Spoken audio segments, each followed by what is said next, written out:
maamulka isbitaalka gurmud oo laga hirgeliyey duleedka magaalada muqdisho oo kaasi oo si lacag la-aan ah ugu adeego bulshada soomaaliyeed ayaa ka warbixiyey adeegyada caafimaad ee ay u sameeyaan bulshada soomaaliyeed iyo cudurrada ay la tacaalaan. hase yeeshee maxaan ku radaa kiiska ugu dhow maxaan ku radaa hawshaas ugu badan ee dadka aadka ula dhibban yihiin ee magaaladana looga shaqeeyo maxaan ku radaa isbitaalka looga shaqeeyo aan dhaho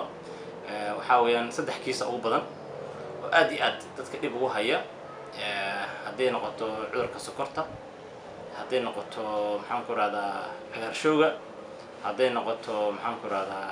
cudurka loo yaqaano gaaska ama head pyloriga Soomaaliga u yaqaano horta saddexaas arrimood horta ugu badan dadka wax badan isbitaalka lagu xalliyo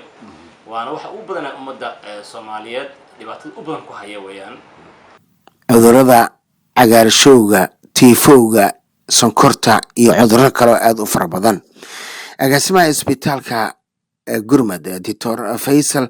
ayaa ka hadlay saameynta cudurka cagaarshowga uu leeyahay bulshada iyo sida looga hortagi karo. laba mawduuc oo ballaaran weeyaan cagaarshowga iyo gaaska markii la yiraahdo laba mawduuc aad u ballaaran weey ma la soo koobi karo muuqaal yar lagu soo koobi karo laakiin inaan si yar dulmar yar aan u sameeyna isku dayna horta cagaarshowga bulshada Soomaaliyeed aad horta ugu fidaya waan nasiib darro aadan uga xuma arrinkaas mana ka fiirsadaan arrinkaas bulshada Soomaaliyeed cudur cagaarshowga hadana cudur weyn uma yaqaanaan dhibaatada u badan ee keenaysa inuu ku fiday ka mid tahay in cudur weyn u aqoonin waxaad ogaataa qof kastoo Soomaaliyeed dhageysanayo cudurka cagaarshowga la yiraahdo iyo cudurka la yiraahdo HIV-ga wax farqi u dhaxeeya jirka xaqiisa ma laha labadooda virus baa keena HIV-gana virus baa keena cagaarshowgana virus baa keena labadooda waxay la dagaalamaan difaaca jirka difaaca jirka baabi'iyaan gaar ahaan meesha difaaca jirka ugu weyn waa beerka ee wax kasta shaqada u badan laga qabto beerkii bay labadooda dilaan markuu beerkii dhintana difaaci jirka meesha uu ka baxaya markuu ka baxana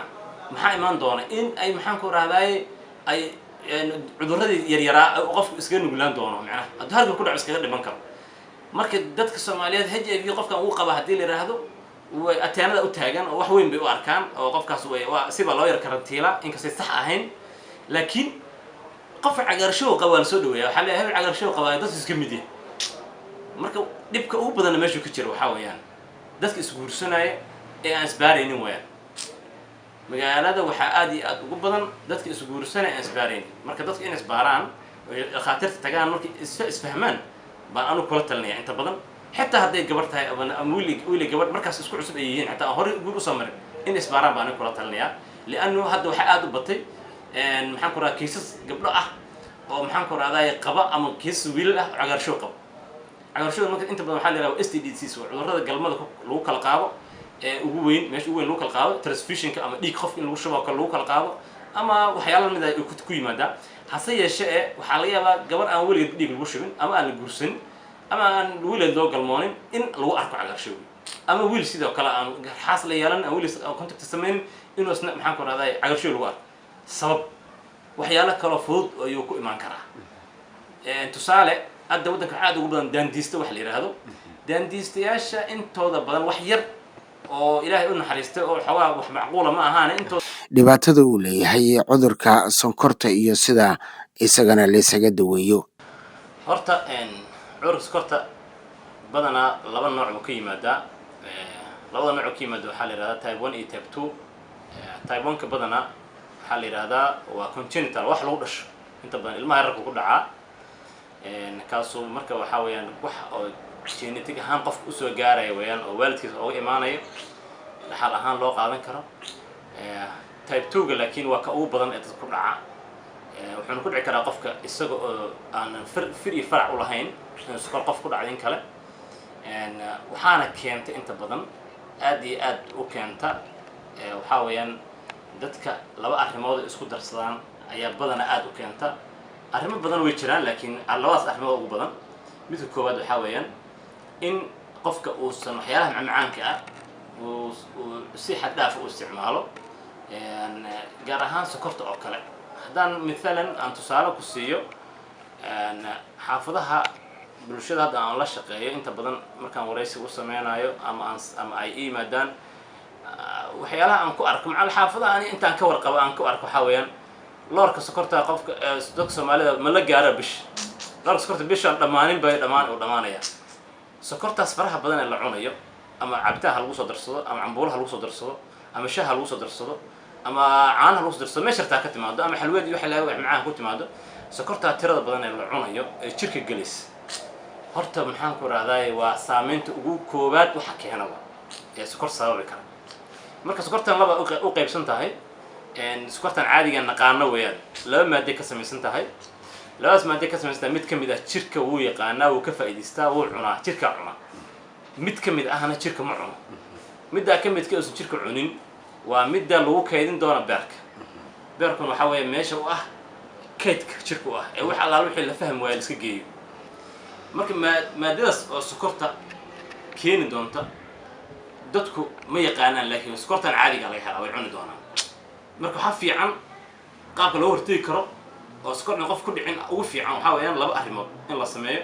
horta qofka waxyaalaha macmaanka inuu aad iyo aad intuu ka fogaan karo macmaanka aan iraahdo waliba sokorta caadiga intuu dhimi karo oo yareyn karo ama uu ka fogaan karo inuu ka fogaado lambarka labaad oo sokorta isna sabab waxa weeye less exercise qofka inuusan exercise wax la yiraahdo ama jimicsi wax la yiraahdo qofka inuusan sameeynin wax u badan ee isna sokorta sabab macnaha waxa loo baahan qofkan inuu daily activity sameeyo inuu dhiid sameeyo inuu jimicsi sameeyo jirkiisu murqihiisa sokorta ku jirta dheeraadka ama waxyaalaha dheeraadka si loo gubo inuu dhaqdhaqaaq badan u sameeyo oo jimicsi ah taas waa waxyaalaha oo macaanta hawsaas cagaarshowga waxa keena waa virus صح saliid ama dufan beerka saaran iyo cagaarshow waxba iska mid yihiin dufanka beerka saaran cilad kale wala iman karaa iskiis oo dufankaas beerka fuulay beerkii shaqadiisii uu xanibi karaa beerkii cilad uu keeni karaa laakiin dufan beerka saaran cagaarshow ma ku yimaado cagaarshow waxa weeyaan internal inta badan maaha wax gudaha ka yimaada maaha oo wax banaanka ka yimaada qofka banaanka uga yimaada meel buu ka soo galaa jirkiisa waxaan rabaa sidoo kale ditore adoo mahadsan cagaarshowga siyaabaha looga hortagi karaa isaguna oo intuusan kuga dhicinba waa taas nafkeeda waa inaan kasoo dhawaajiyo umalaynaya laakiin waa ku celinayaa siyaabaha looga hortagi karo waxaa weeyaan kow labada qof ee lamaana noqonaya isguursan horta isbaaraan oo tagaan xarun caafimaad intii isu tegin xarun caafimaad inay tagaan is soo baaraan hadda midkood qabo in la kala yaaco oo hadhow waxa laga yaabaa labada qabta ha isguursatay dirta laakiin laba mid qaba iyo mid aan qabin haddii isku sii talaalaan talaalku wuu sii soconaya macnaha taas marka waxa weeyaan waa qaybta loo hortagi karo waa waxa kale oo jirta horta waxa u badan ee xoogga aan saaray waxa protection is better than cure markaan su'aas ka jawaabay ka hortag wuxuu ka fiican in la daweeyo aan xoogga saari doona middaas oo midda oo labada laabaan isguursan in aad isu baaraan waay midda labaad oo iyadan loo hortagi karo waxay tahay xarumaha caafimaadka dadka tegay inay tagaan xarumo caafimaad oo waxooda ay sugan yihiin oo baaritaanada waxooda ay sugan inay tagaan iyadan waxay ka badbaadin kartaa in cagaarshowga laga hortagi karo markaas xarumaha caafimaadka ee saxda ah ee si fiican u shaqeynaya ee dadka ka fikiraya waxa u kala socan qalabka u kala socan qofkii cagaarshowga qayb tusaale hadduu ku yimaado ma cayrinayso oo u shaqeynaysaa laakiin qalabkii gooni uu leeyahay oo loogu shaqeeyo kii aan qabinna qalab gooni oo loogu shaqeeyo leeyahay saas marka waxa weeyaan xarumaha caafimaad ee saxda ah saas sameeyaan taas waxaa loo hortagi karaa waxaan rabaa sidiisaba qofka cagaarshowga qabahay hadduusan dhaqsi ama ugu hortagin ama iska daweynin waxyaabaha ku iman karo iyo waxyaabaha qofkaasi xaaladda uu ku sugnaan karo maxaa bulshada ka war horta haddii cudur kasta oo jirka bini'aadamka soo gala guud ahaantiis cudurkaas haddaan markaas uu dhow yahay aan la xalinin wuu isbedelaa wax kale usii bedelaa wax kale usii gudbaa wax kale usii gudbaa waa macnaha step istaagaya ma noqonayo cagaarshowga marka haddii aan la xalinin oo waxyaalaha u daranna aan laga ilaalinin waxyaalaha u roonna aan la samaynin tusaale qofka hadduu cagaarshowga ku dhacay micnaheedu ma aha in noloshiisa ay dhammaatay micnaheedu ma aha waa la daweyn karaa qaab loo daweeyo uu leeyahay tusaale waxaad samayn kartaa dhakhtarka markaa u tagtay wuu kula talin doonaa talo ku siin doonaa ah in waxa u daran oo waxaas u daran iska ilaali ay tahay iyo wax u roon inuu isticmaalo yiri waxaas u roon isticmaal haddana waxaan rabaa inaan in yar u sii briifiyo dadka oo macnaha u roon cagaarshowga dadka qaba isku yaqaana waxay iska ilaalinayaan laba arrimood waxayna ku dadaalayaan hal arrin waxay iska ilaalinayaan wixii lo ka yimaad iyo wixii ida ka yimaad labadaas oo iska ilaalinayaan wixii lo ka yimaada iyo wixii ida ka yimaad oo ay ku jirto waxa lo ka yimaada waxa ku jirto xitaa xalwada ku jirta xaludi xataa isagoo yaala lagu soo dhex daraa oo lo'dii ah dadkana badan xaludi kama fikiraan way cunaan iyadana waa mushkilad weyn ku tahay aggravating factors ka mid ah ama kiciyaash waxyaalaha shiddada kugu sii kicin kara mar kasta oo kicinta ay sii badato oo beerkaaga shiddada lagu sii kiciyo wax ku kicina ay isticmaashidna markaas beerka isku day doono jirku wuxuu leeyahay si dabiici inuu si difaaco oo isxalliyo leeyahay isxalinta faraha badan waxa ka imaan doonta waxa kansarka keeni doona waay maadaama wixii xalkii uu soo dhamaanaynin dhibkiina uu markas taagan yahay hadda unugyadii way daali doonaan shaqada iska dhaafi doonaan cells waxay isku bedeli doonaan oo carcinoma wax la yiraahdo ama kansar ay isku bedeli doonaan waxa u dambeeyo keeni doona waa kansarkaas waay waxa u fiican marka ee la isticmaalo ee cagaarshowga dadka qaba u fiican waxa weeyaan qudaarta in aad u isticmaalaan iyo malabka qudaarta iyo malabka in aad u isticmaalaan qudaarta iyo malabka waxay aad iyo aad ugu roon yihiin inay beerka u nadiifiyaan gaar ahaan liin dhanaanta dadka maxaan ku radaa